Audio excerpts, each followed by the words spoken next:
How do you get an 11,000-pound Lunar Command Module to the moon? Well, here's a clue.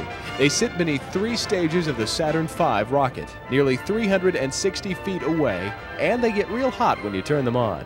The answer? 5 of these Saturn F1 rocket engines, burning a total of 15 tons of fuel per second and generating 8 million pounds of thrust. This isn't the place to be standing when this baby takes off.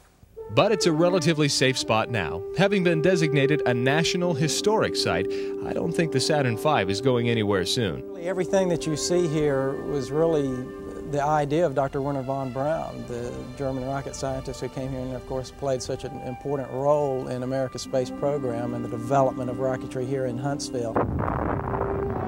It was Dr. von Braun and his team who developed the Redstone-powered Freedom 7 spacecraft, which carried Alan Shepard into space in 1961. You can see the Redstone rocket back here and take a look at the Saturn V. There's a big difference, but the Saturn V wouldn't have been there without the little Redstone, then leading up to Jupiter, and then of course the Saturn 1B, which is the tall one you see here behind us.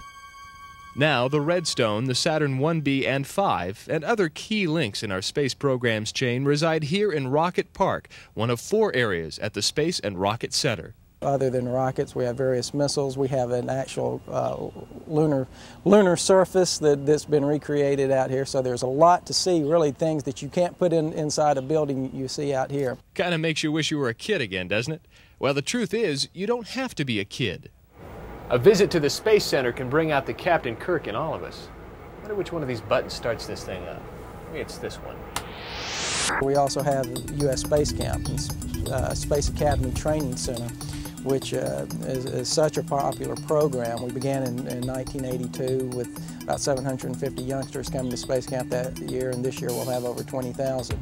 Brought to national prominence in the movie of the same name, Space Camp offers kids and adults the chance to live out their dreams. Campers are trained for a mock shuttle flight using simulators and a recreation of mission control. But you don't have to attend the 3-day or week-long camp to get an up-close look at our space program. Inside the museum, we have over 1,500 pieces of rocketry and space hardware. We have over 60 hands-on exhibits.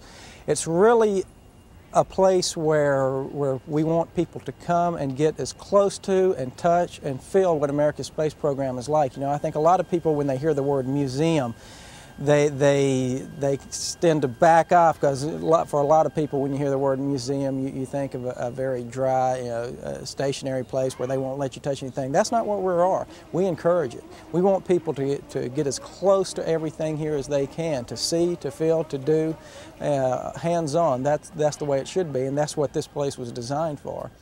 Gosh, if you're not careful, you may even learn something during your visit, like being able to recognize a space bathroom whenever you see one. And our newest exhibit here is a full-scale model of the space shuttle.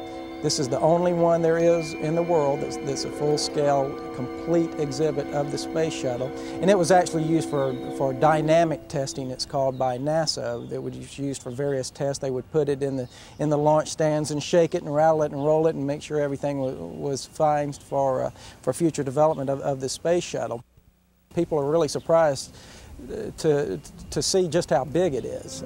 Larger to some than others, no doubt, but not nearly as big as the dream it represents for the astronauts of the past and future who continue to bring the final frontier close enough to touch.